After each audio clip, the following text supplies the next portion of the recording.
Joining us today for this week's entertainment panel is the beautiful Abby St. John. Thank you so much for taking the time to speak with us today, Abby. Of course, I love being here. Oh, of course. Why? Who wouldn't love being here? Exactly. Here for the entertainment panel every Friday. Yeah. It's an honor, right? Of course. Yeah.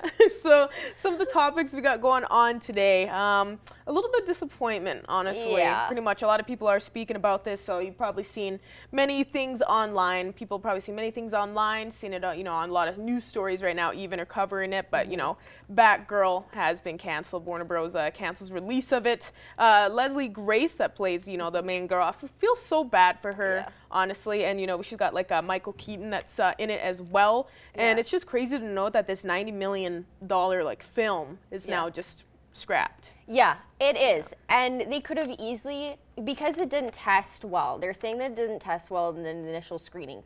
Okay, well, you have such a big opportunity to make, you have all these stars. Yeah, Leslie Grace, she's newer on the scene. She was in The Heights, but this was a big moment for her. But then you also have Michael Keaton, J.K. Simmons, and Brendan Fraser in this film. Yeah.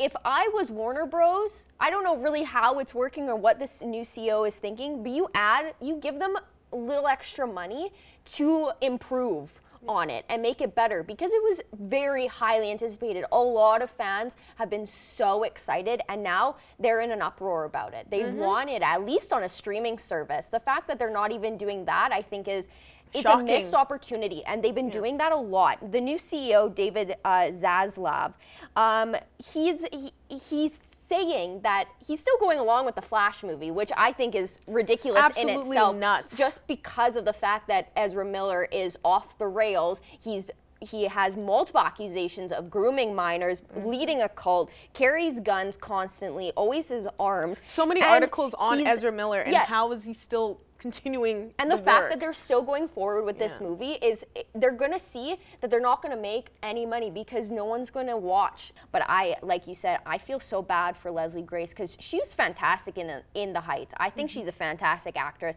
I think she would have really made this character her own and brought it to life on screen. And it's very disappointing that they're not even giving it an opportunity. It's like they're missing the mark completely.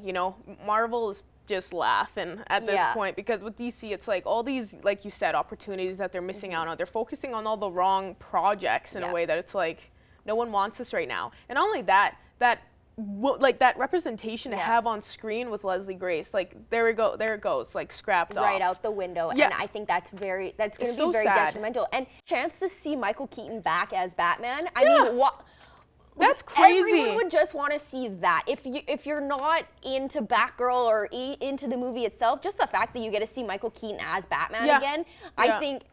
And those little girls wanting to see that representation, exactly. that's gone too. That's gone out the window, just, because everyone was so excited when she was cast, because it is, like you said, that representation that's been missing. Yeah, but something else that's coming out a little bit for the DC train is Joker 2, officially announced. And this is kind of a funny topic and a bit interesting, because it's supposed to be a musical. Yeah. Another thing that it's kind of new that a lot of people are speaking about, that Lady Gaga is supposed to be in this, and supposed to be Harley Quinn. Yes. And it's supposed to be, a firm 2024 release. So I don't know too much about the plot. I don't think they have released it, but I think it is going to take place in Arkham, which kind of makes sense, adding the musical element, because they're both crazy, they're both sociopaths, they're both in an insane asylum, so it could kind of work. But I'm going to go on this and stand by it. They don't need to make a Joker 2. Yeah. Joker 1 was perfect on its own. You don't need to add. This is basically a cash grab. And they're doing it because, yes, all right, the first Joker, they got 11 nominations. Joaquin Phoenix won Best Actor at the Oscars. They received $1 billion in the box office worldwide. It was a hit. Kind of do what Marvel's doing with having all these maybe different timelines or different universes and putting it together. It's like, where are we even at? Yeah. When you think about it, it's like, where are we at when it comes to this Joker and everything? It's completely separate. Yeah. Yeah, and it's like a sympathetic kind of Joker, and it's supposed to be at the beginning, I guess, of Batman's life in a way, from the way the ending was. So it's like, what are we connecting it to? And now they're like, we need to have a second one.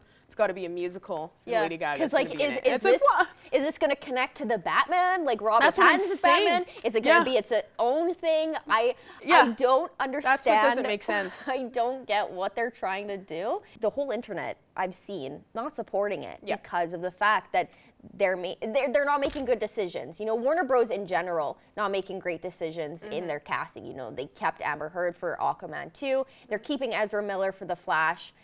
It's not great. Yeah, it's not adding up. No. But you know what? I guess we got to talk about it and help get that word out there, because I Yeah. really hope that a lot of people aren't going to be supporting that Flash movie. Yes. And it's going to be interesting about this Joker too. But Yeah. so disappointing for Batgirl. I really hope we'll get some good news coming up soon for Yeah. DC. But unfortunately, that's all the time we have for today for this week's entertainment panel. So once again, thank you so much for joining us today, Abby. Of course, thank you.